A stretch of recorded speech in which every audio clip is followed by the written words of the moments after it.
আসসালামু আলাইকুম সবাইকে। আজকে আমাদের সেশনটা বিরাট কোহলির সাথে। প্রথমে একটু বলে নিই যে ওর সময়টা খুব কম। তো আমরা খুব বড় সময়ের জন্য এটা করব না।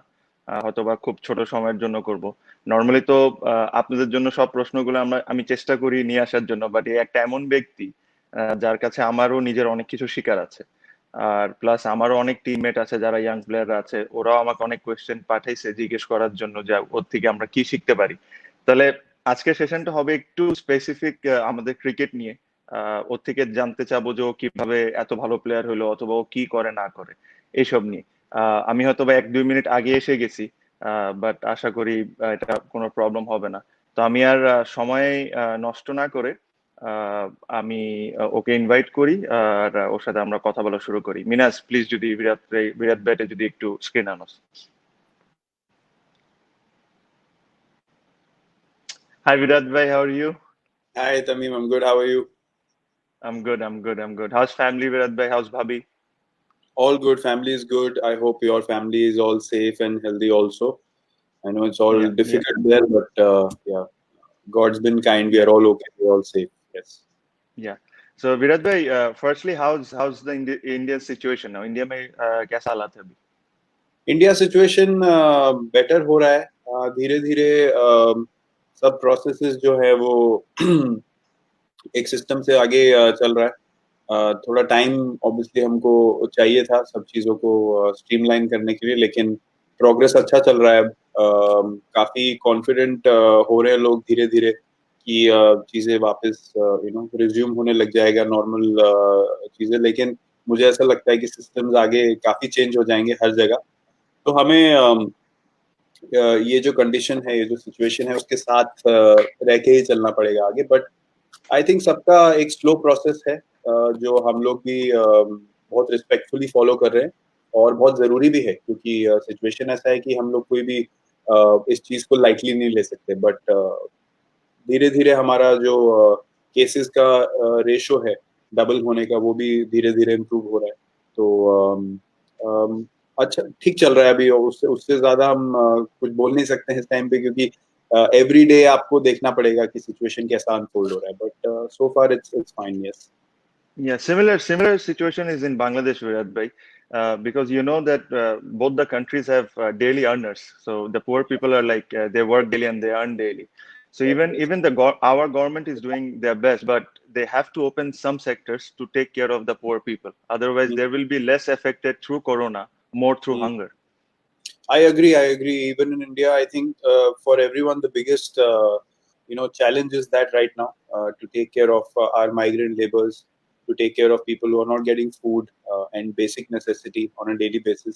So now that permissions are coming back slowly, धीरे धीरे जो permission आ रहा है जैसे उनको travel provide करने का जो इनके पास नहीं opportunity था, तो बहुत लोग आगे आ रहे हैं help करने के लिए उसके साथ खाना भी भेजा जा रहा है और हम लोग भी इसी प्रोसेस में है कि किसी तरीके से उनको हेल्प करी जा सके और बस वही सबका फोकस वही है क्योंकि आप अपनी सोसाइटी में एक भी अगर सेक्शन को देखते हैं सफर करते हुए तो कुछ ना कुछ करके सबका अटेंशन उधर चला जाता है हेल्प करने के लिए और आई थिंक हमारी कंट्रीज का हमारी कम्युनिटीज का यही एक बहुत स्ट्रॉन्ग फैक्टर है जो जहाँ भी लिखता है कि एक दूसरे की मदद करने सब लोग एक साथ आके उसको मदद करने के लिए जाते हैं तो आई एग्री दोनों कंट्रीज में ये फैक्टर बड़ा है और उनकी वजह से ही हमारी स्ट्रेंथ बनी रहती है कंट्री की तो उनका हेल्प करना बहुत जरूरी है I agree Yes, Virat bhai, you're absolutely right. So Virat bhai, so I told you this. I've been doing this show just to entertain people for a half an yeah hour, 20 minutes, whatever, just to yeah keep them happy because nothing more can do at the moment. You know, we are not playing. They can't see us on yeah TV. So yeah this is the reason I've been doing this, and you have been very kind enough to agreeing to my proposal, and thank you very much. No problem that's the least I can do इतना हम लोग खेलते हैं आपस में कभी ऐसा मौका मिलता नहीं है बैठ के बात करने का इतना लेंथ में और अभी ऐसे टाइम पे कर रहे हैं जहाँ पे और लोग भी सुन सकते हैं तो अच्छा है it's always nice to talk and share Thank you, Virat bhai. So, Virat bhai, I've got a lot of questions, yes especially from all my teammates and from me as well. So, they all want to know something about you, all cricketing related. हाँ. So I'll start with I saw you first in 2009 in Sri Lanka when you played your first game, and then in next 2-3 years you looked at totally a different batsman. What did you do in those 2-3 years that changed you completely as a batsman? I think when you come to international cricket, जब आप खेलने आते हो और सबके अंदर doubt होता है कि कैसे करियर बनाएंगे, कैसे आगे जाएंगे. मेरे साथ क्या हुआ कि मैं एक सीरीज खेलने के बाद मैं टीम से बाहर हो गया था कुछ टाइम के लिए. जी, उसके बाद 2009 ट्रॉफी में मुझे कमबैक एक अपॉर्चुनिटी मिला. तो उसमें 2-3 मैचेस थे जिसमें मैंने अच्छा किया. एक मैच में मुझे मैन ऑफ द मैच मिला. वहां से थोड़ा कॉन्फिडेंस बिल्ड होना शुरू हुआ. बट जब फर्स्ट सेंचुरी बनी श्रीलंका के अगेंस्ट इंटरनेशनल क्रिकेट में, तो वहां से मुझे फील होना शुरू हो गया कि I can do this for a long time. मैं ये लंबे समय तक मैं इंडियन टीम के लिए खेल सकता हूँ, क्योंकि नंबर 3 पे एज ए यंगस्टर आप जब आके परफॉर्म करते हो तो, और प्रेशर मैच में चेजिंग सिचुएशन में, तो ये मैच सिचुएशन में ही परफॉर्मेंस करके चेंज हो सकता है आपका माइंडसेट. लेकिन वो परफॉर्मेंस करने के लिए भी आपका एक प्रिपरेशन जरूरी होता है, आपका एक माइंडसेट जरूरी होता है कि अगर एज अ यंगस्टर भी मैं जा रहा हूँ मैच में, जो आजकल भी जो हमारी टीम में भी यंगस्टर हैं, उनसे मैं यही बात जी, करता हूँ रेगुलरली कि ये मैटर नहीं करता है कि सामने वाले प्लेयर ने 150 मैच खेला या 200 मैच खेला. अगर आपका माइंडसेट उस दिन पे अच्छा है तो आप उससे अच्छा परफॉर्म कर सकते हो. आप मैच जिता सही सकते बात, हो, चाहे आपका वो दूसरा मैच है या थर्ड मैच है, उससे फर्क नहीं सही पड़ता है. बात, तो ये मैं सही हमेशा बात, से सोचता था. अगर मोर एक्सपीरियंस प्लेयर आउट हो गए तो मैं ऐसा नहीं फील करता था कि अब मुझसे कैसे होगा. मैं उसको अपॉर्चुनिटी देखता था कि अगर वो नहीं कर पाया और मुझे कॉन्फिडेंस है तो मैं कर सकता हूँ. तो आई थिंक अपने अपनी एबिलिटी में एक कॉन्फिडेंस रखना बहुत जरूरी होता है. और आप किसी भी सिचुएशन को डिफरेंट वे में देख सकते हैं. अगर दूसरे लोग उसको नहीं देख पा रहे पॉजिटिवली और आप देख पा रहे, तो आपका परफॉर्मेंस डिफरेंट होगा, आप मैच जिता सकते हैं. तो ये चीज जो थी मैं रेगुलरली प्रैक्टिस करता रहा. और वहां से फिर क्योंकि आपका एटीट्यूड सही होगा गेम की तरफ तो गेम आपको रिजल्ट देगा. तो मेरा सिंपल सही बात, प्रोसेस था, मैं जाऊंगा और मैं टीम के लिए खेलूंगा, कुछ भी हो जाए, और जिताने की कोशिश करूंगा. उसमें परफॉर्मेंस होता रहेगा अपने आप, अच्छी बात है, बट टीम को जिताना मेरा मेन एम रहता था हमेशा से. सही बात है, सही बात. Thank you, Virat bhai. That means a lot. The next question is from me. I want to know this. Okay. हाँ. So when I saw you first, your stance was like you used to stand still and then play your shots. Now you're a bit different. Now you do the back and forward thing. Okay. Hmm, But I am very still. So a hmm, lot of coaches have spoken to me about this. Some have advised me to try back and across thing, but I've never been that comfortable.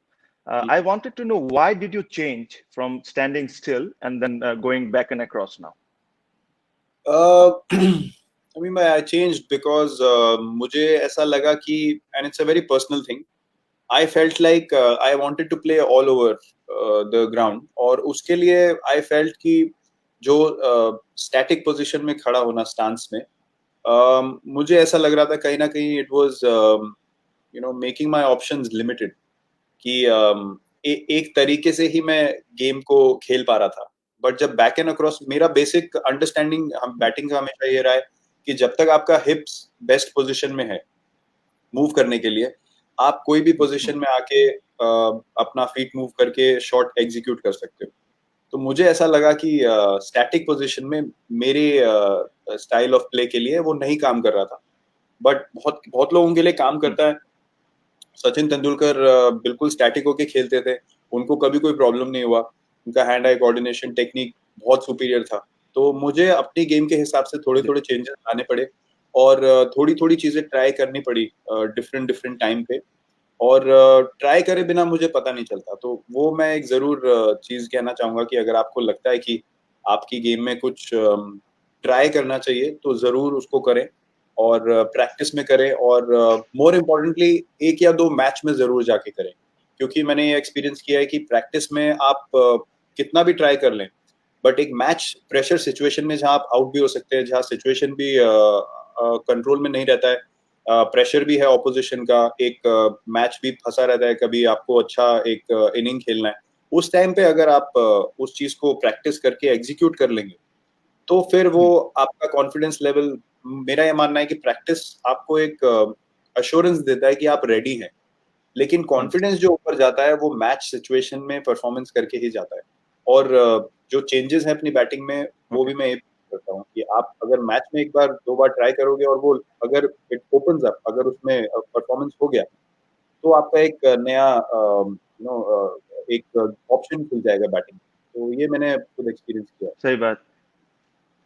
So Virat bhai, when you did it for the first time in the game, did it feel uncomfortable, or did you feel uncomfortable in the first time when you did it? Actually मुझे जो जो बताने वाले लोग थे उन पे मेरे को ट्रस्ट रहता था कि अगर कोई सामने से देख के बोल रहा है कि आप ये करोगे तो ऑप्शंस खुल जाएंगे, तो मुझे रहता था कि यार एक बार करके देखते हैं, लेट्स सी व्हाट हैपेंस। तो उसमें लकीली ऐसा हुआ कि पहले एक दो बार में एकदम ऐसे शॉट्स लगने शुरू हो गए जो पहले मैं नहीं सोच सकता था कि एग्जीक्यूट होंगे। तो फिर आपका बिलीफ बढ़ जाता है कि नहीं, एक तरीके से नहीं खेलना है, आपको हमेशा अपना जो दिमाग खुला रखना है, चीजों को समझना है, चीजों को सीखना है। और एक एक तरीके से अगर आप बोलेंगे कि मैं बहुत देखता हूँ कई कई प्लेयर्स का माइंडसेट ऐसा होता है कि नहीं मैं तो ऐसे ही खेलता हूँ, लेकिन थोड़े टाइम में अगर ऑपोजिशन आपको फिगर आउट कर लेगी तो आपको गेम से आगे बढ़ते रहना पड़ेगा। तो वैसे ही आप कंसिस्टेंटली परफॉर्म कर सकते हैं। तो मेरा ये मानना है कि आपको ओपन रहना चाहिए, आपको किसी भी बैट्समैन को ओपन रहना चाहिए चेंज के लिए, पॉजिटिव चेंज के लिए। आप करके जरूर देखो, अगर नहीं काम करता है तो आप वापस बोल सकते हो कि नहीं, आई थिंक मैं अपनी तरीके से I want to carry forward. But अगर if it works then you understand कि जो भी टीम एनवायरनमेंट में है, जो कोचेस है, जो भी है, वो सब आपके भले के लिए बोल रहा है, आपके फायदे के लिए बोल रहा है ताकि टीम को फायदा हो सके। तो आई थिंक वो एक की बात हो जाती है कि सामने किसी ने बोला यार चलो करके देखते हैं। सही बात है. Okay. So Virat bhai, the next question is how big you are on preparation. Like, do you like to hit a lot of balls? I've spoken to few of the few of your teammates. I've got a different reaction from others. So I wanted to know from you that are you big on preparation? Do you hit a lot of balls in training? Depends, I mean अगर I feel बहुत different तरीके से, मेरा एक set pattern नहीं है preparation का। The only set pattern I have is with fitness and my diet, क्योंकि वो एक चीज है जो कभी भी आपको how do I put it, मतलब एक वो मुझे लगता है कि ट्रेनिंग और आपका डाइट जो है वो कंसिस्टेंट होना चाहिए।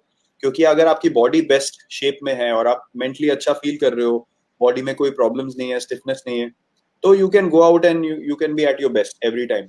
बट बैटिंग में मुझे ऐसा लगता है कि जब आपको कॉन्फिडेंस नहीं आ रहा है, जब इतना अच्छा बॉल कनेक्ट नहीं हो रहा है, तो ज्यादा बैटिंग करने को और अपने से दिल करता है कि यार मुझे और सेशन करना है। मुझे until you get that one session जहाँ पे आपको पता होता है कि यार आज परफेक्ट बैटिंग हुआ है, जब मुझे वो सेशन मिल जाता है उसके बाद मैं नेट्स में 7 या 8 मिनट, मैक्स 10 मिनट से ज्यादा मैं नहीं रुकता हूँ। थ्रो डाउन जो अभी अपना साइड आर्म सबके पास आ गया है, 10 मिनट प्रैक्टिस करता हूँ मैं, and then I go away. Because होता क्या, जब आप अच्छी बैटिंग कर रहे होते हैं, अगर आप if you over do it, उसमें बैड हैबिट्स क्रिएट हो जाती है। क्योंकि आपको लगता है कोई भी शॉट लग रहा है तो आप कुछ भी शॉट मारने लगते हैं, उसमें बॉडी शेप जाता है, कुछ शॉट खराब होते हैं, फ्रस्ट्रेशन बढ़ता है, आप और खेलते हैं और खराब होता है। तो जितना आपने बिल्डअप किया है वो सारा एकदम एक ही टाइम में नीचे आ सकता है। तो वो एक सेशन का अवेयरनेस होना बहुत जरूरी है एज ए बैट्समैन। वो हमेशा सबको पता होता है कि ये सेशन में परफेक्ट हो गया है, तो नेट से बाहर आना भी एक स्किल है कि मुझे कब नेट से बाहर निकलना है, क्योंकि वो 10-15 मिनट क्रूशियल हो सकते हैं। सही बात है. हाँ, I think everybody is different. Like in our team, where I only bat for 10-15 minutes, but I batted in very high intensity. And where the other side of, if you think about Mushfiq, he goes for an hour and an hour. So I think it depends on individual as well what you get out on the net. Agree. It's a very individual thing. If you talk about Pujara, he will bat for 3 hours. You know, सबकी batting कर लेगा वो। तो वैसा सबको अपना अपना confidence create करने का एक टेम्पलेट है। बट मुझे ऐसा लगता है कि अगर मेरा मेंटल मेकअप अच्छा है, ऑफ द फील्ड भी मुझे अगर you want to go out for a coffee, go out for a walk, जब आप टूर पे होते हो, तो वो चीजें भी बहुत जरूरी होती हैं. आप हर टाइम एकदम ऐसा नहीं रह सकते कि इंटेंस इंटेंस. तो अगर आपका मेंटल सिचुएशन स्टेट अच्छा है तो आप मैच में भी वो अच्छी फीलिंग से जाओगे, कॉन्फिडेंस से जाओगे. आप क्रिकेट खेलना सबको आता है, कभी हम जी. उसको ओवर कॉम्प्लिकेट कर देते हैं तो हम बहुत ज्यादा प्रेशर में आ जाते Okay. Riyad bhai, I have two more questions to you, and हैं. this is all came from different colleague of mine who plays with me. Sure. So the other very important thing, this is what I also want to know. How do you break down when you're chasing? When you're chasing games, how do you break down the score? How do you think? What goes in your mind? What's the mental process and all? Mental process काफी simple. कभी कभी तो मुशफीक वगैरह भी help कर देते हैं, stump के पीछे से कुछ बोल देते हैं तो फिर मैं ज्यादा मोटिवेट हो जाता हूँ. But on a serious note, जब मैं बहुत छोटा था, जैसे मैंने बोला कि जो ये चीज मैं यंगस्टर से बात करता हूँ कि आपको कॉन्फिडेंस होना चाहिए कि आप कर सकते हो. तो जब मैं छोटा था तो मैं मैचेस देखता था टीवी में, और मुझे बहुत कन्विंसिंगली लगता था अगर कोई मैच इंडिया चेजिंग में नहीं जीत पाई तो मैं इस फीलिंग के साथ सोता था रात को कि अगर मैं होता तो मैं जिता सकता था. जेन्युइनली एज अ चाइल्ड, मतलब वो एक ड्रीम रहता है. हाँ. तो जब भी मैं उस सिचुएशन में आता हूँ, वो एक जॉय जो है ना वो बाहर आ जाता है. वो जो एक प्योर जो एक इंटेंट था, प्योर जो एक फीलिंग था कि मैं जिता सकता हूँ, वो एक मौका. मुझे ऐसा लगता है कि चेजिंग एक ऐसी सिचुएशन है जहां पे आपको पता है एग्जैक्टली कितने रन बनाने हैं और आप उसके लिए क्या क्या करना है आपको. तो मेरे हिसाब से उससे ज्यादा क्लियर सिचुएशन कुछ नहीं है. आपको वो सिचुएशन किस तरीके से दिख रही है वो आपकी चॉइस है. मुझे वो सिचुएशन में कभी प्रेशर के हिसाब से नहीं देखता हूँ, मैं अपॉर्चुनिटी देखता हूँ कि ये मौका है मेरे लिए. जीतना बहुत जरूरी है. सबसे जरूरी चीज एज ए टीम, आप जीत के लिए जाते हो, और ये एक मौका है जहां पे मैं नॉट आउट आ सकता हूँ. तो इससे ज्यादा गारंटीड कोई सिचुएशन नहीं है जहां पे आई फील कि I can see the team win. तो दैट Okay. एक्साइट्स Even मी. sorry, even if you're chasing something like 370, 380, you still think the same way. या डेफिनेटली. मतलब अगर 370 380 है तो आई नेवर फील लाइक कि नहीं हो सकता. एक एक गेम मुझे याद है 2012 में श्रीलंका के अगेंस्ट होबार्ट में था. तो Yeah, I remember. वहां पे हमको क्वालिफाई करने के लिए 40 ओवर्स के अंदर चेस करना था. It was around 330 something. तो हाफ टाइम में I think I spoke to Raina and I don't know who else. मैंने किसी से डिस्कस किया कि ये गेम को हम दो 20 ओवर के मैच की तरह अप्रोच करेंगे. हमें देखना ही नहीं है 40 ओवर बहुत दूर लगता है, बहुत बड़ा टारगेट लगता है. पहले 20 ओवर में हम देखते हैं कितने रन बनते हैं. उसके लास्ट 20 ओवर्स में हम एक और T20 मैच खेल सकते हैं. और अगर हमारा विकेट हाथ में हुआ, 2 विकेट गया पहले 20 ओवर में, तो हम ऑन ट्रैक. क्योंकि 8 विकेट के साथ आप 20 ओवर में और भी 12 रन एन ओवर भी बना सकते हो. सही तो बात. वो एक देखने का तरीका होता है कि आप जिस तरीके से उस सिचुएशन को देख के जाओगे वैसा आपका गेम निकल के आएगा, वैसा आपका बैटिंग होगा. और आई थिंक वो एक फर्स्ट जो आपका आउटलुक है उस सिचुएशन को, वो डिटरमिन करता है कि आप कैसा खेलने वाले हो. तो आई थिंक वेरिएबली वो नेचुरली मेरे लिए नेचुरली आता है ज्यादा. कभी कभी प्रिपेयर करने की जरूरत भी होती है, बट मोर ऑफन वो नेचुरली एक चीज निकल के आती Okay. This is a an extra question, which is how fast is Raghu? Because I saw him. He looks rapid. है. या मैंने बहुत बार बोला है ये, बहुत प्रेस कॉन्फ्रेंस में भी बोल चुका हूँ कि हम लोगों का फास्ट बॉलिंग खेलने का जो इम्प्रूवमेंट हुआ है 2013 14 15 वाले फेज में, वो उसमें मेजर कंट्रीब्यूशन रघु का है. क्योंकि उसको बहुत पैशन है कि मैं इंडिया के लिए अपनी सर्विसेज दूं. उसको बहुत अच्छी समझ है गेम की. किसी का बैट खराब आ रहा है, पैर वाला, तो उसको बहुत समझ आता है कि क्या चल रहा है. और उसने अपना स्किल इतना अच्छा कर लिया वो साइड आर्म से, वो इजीली ही बोल्स ओवर 155 इजी. मतलब जिस दिन वो Okay. रैपिड डालता है तो 155 प्लस डालता है वो, वरना Oh, good. 145 तो कंसिस्टेंटली है. तो Yeah. So उससे मुझे पर्सनली बहुत बहुत हेल्प हुई. क्योंकि अगर आप रघु को खेल रहे हो नेट में, उसके बाद आप जब मैच में जाते हो तो ऐसा लगता है आपके पास टाइम है. क्योंकि आप रेगुलरली उसके अगेंस्ट खेल रहे हो। तो ये छोटी छोटी चीजें आपने बहुत अच्छा क्वेश्चन पूछा है, क्योंकि लोगों को पता नहीं होता है। लोगों को लगता है कितना टाइम से खेल रहे हैं लोग, कितना समझ के खेल रहे हैं, लेकिन वो प्रैक्टिस में कौन आपको वैसा प्रैक्टिस दे रहा है उससे डिटरमाइन होता है कि आप मैच में कैसा खेल रहे हो। तो उसका कंट्रीब्यूशन इज प्राइसलेस हम लोगों के लिए। Yes, yeah, very true. So we also got two young guy who works for us who they're quite good. They were actually going to be a part of Sunrisers this year. So they were going to be part of Sunrisers, but unfortunately because of this, they couldn't go. But I'm sure whenever IPL happens, they will go. So they're quite good. That's So yeah. Yeah. So my last question to you is I'm not sure how you're going to answer this, but do you ever doubt yourself? Do you ever doubt yourself that you're not good enough to like if you're playing a big game and then do you ever doubt yourself that no, I'm not good enough or something like this? This thing doesn't ever happen to you? To be honest game में नहीं, game में मुझे कभी doubt नहीं होता है। I everyone I mean everyone who's human have their doubts, have their weaknesses, have their negatives. तो practice में कभी जब आप टूर पे एकदम जाते हो, तो आप जब बैटिंग अगर अच्छा नहीं हो रहा है तो यू फील लाइक यार वो फ्लो नहीं आ रहा है, you know doubts creep in होता है कि maybe you know you are not good enough, और वो अपने दिमाग में एक बात चलती रहती है। But I think the key is to keep going, the key is to keep trying to get into that zone जहाँ पे यू फील लाइक नहीं, you know these were just distractions, ये कोई रियल नहीं चीज, these were just things that were wanting to hold me back. If I believe I am still good enough, I am good enough. तो game time में भी जब आप जाते हो तो गेम में अच्छी चीज क्या है कि आपको ये सब सोचने का टाइम नहीं मिलता है। आपको देखना है सिचुएशन को, रिएक्ट करना है, बैटिंग करना है, सिचुएशन देखना है, टीम को क्या चाहिए, मुझे क्या करना है उसमें टीम के लिए। उसमें आपका हमेशा एनर्जी जो है ऑक्यूपाइड रहता है। ये डिस्ट्रैक्शंस जो है, नेगेटिव जो वॉइसेस है, ये हमेशा ऑफ द फील्ड आती है जब आप कंपटीशन मोड में नहीं हो। तो मेरा पर्सनल एक्सपीरियंस है, मैं बोल सकता हूँ कि एक ही चीज अपने आप को बोलना है कि नहीं, I am good enough and I will go into the nets, work even harder till I get my flow. Then आप देखोगे कि आप, हम क्यों बोलते हैं कि एक इनिंग के बाद ऐसा लगता है कि मैं क्या सोच रहा था, you know what was I thinking, मैं इतना नेगेटिव क्यों सोच रहा था।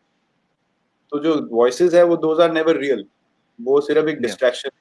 So we have to believe that it will, you know, pass away slowly. But our job is to be positive all the time. Okay. Thank you, Virat Bhai. I just wanted to say one thing to you. Virat Bhai, there were times where we honestly look up to different athletes from different sports regarding regarding fitness, how fit they are, how disciplined they are. But now I can proudly tell that we have our own in our cricketing family, which is you. So thank you very much for entertaining us. It was lovely talking to you, and thank you very much for joining me. Thank you so much. That's very sweet of you, and I hope people feel better. Situation जल्द से जल्द अच्छा हो जाए और हम लोग फिर खेलें, फिर मिलें और लोग भी enjoy करें क्रिकेट फिर से। But firstly, situation सबका better हो जाए, मैं यही pray करता हूँ सबके लिए। Thank you very much. Take care.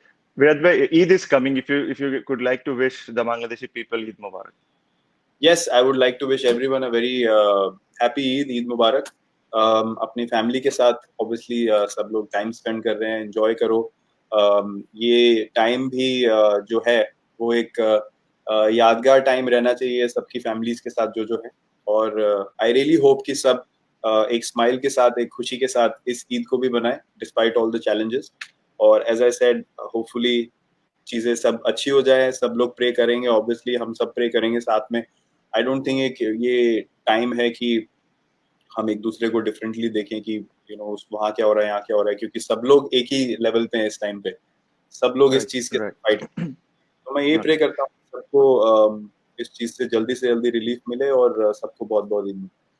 Yeah, okay. Thank you, Virat bhai. Thank you. Give my regards to your family. I'll speak to you soon. Thanks. You take care. Thank you. If you just press the leave button, then I'll finish the show and come. Thank you. Sure. So ভাই thank you. সবাইকে আশা করি আপনারা কিছুটা ওর ব্যাপারে জানতে পারছেন। আপনাদের থেকে আমরা বেশি জানতে পারছি, আমরা যারা ক্রিকেটার। সবই ক্রিকেট রিলেটেড কোয়েশ্চেন ছিল। আমাকে আমার টিমমেট অনেকেই বলেছে যে এইসব কোয়েশ্চেন করতে, বাট খুব বড় শো করতে পারিনি, আমাদের মাথায় এটাও রাখতে হবে যে তার অন্য কমিটমেন্টও থাকে। But it was very nice of him যে আমার প্রস্তাবে সে একবারই রাজি হয়েছে, আর সে খুব মন খুলেও কথা বলছে আমার কাছে মনে হয়। তো এটাই। আর কালকের শোটা আমরা চেষ্টা করব অনেক লম্বা করার। কালকের শোতে আমি এখনই ঘোষণা দিয়ে দিই, কালকেও একটা ছোট সারপ্রাইজ আছে, ছোট না অনেক বড় সারপ্রাইজ। যেটা হলো কালকে আমাদের সাথে খালেদ মাসুদ পাইলট, মিনাজুল আবেদিন নান্নু আর আকরাম খান, এই তিনজন থাকবেন। আর স্পেশাল গেস্ট হিসাবে থাকবেন ওয়াসিম আকরাম।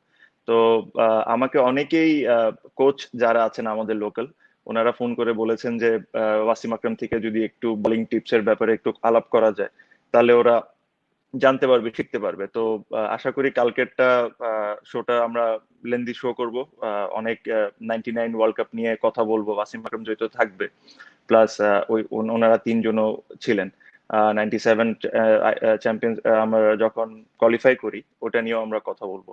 সো তো আজকে বিদায় নিলাম, থ্যাংক ইউ, দেখা হবে ইনশাল্লাহ, খোদা হাফিজ কালকে।